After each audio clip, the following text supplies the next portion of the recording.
guess the third thing I learned now was Belgium American Radio Company, right? That's cool. But on a real serious note is when we were up there yesterday, it was yesterday with Chris Nitto, um,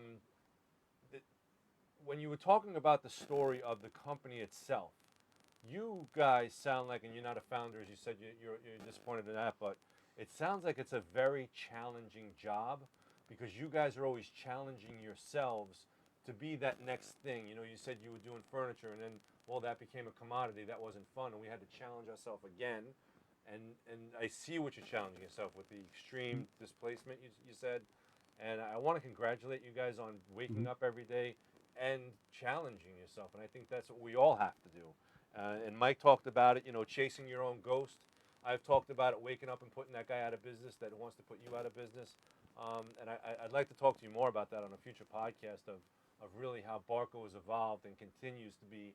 Because you guys, before I came here today, Barco was just another a projector, right?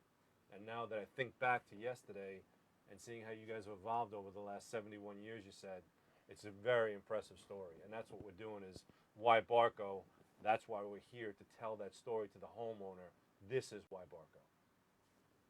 Well, I like to say that, Barco is big enough and small enough.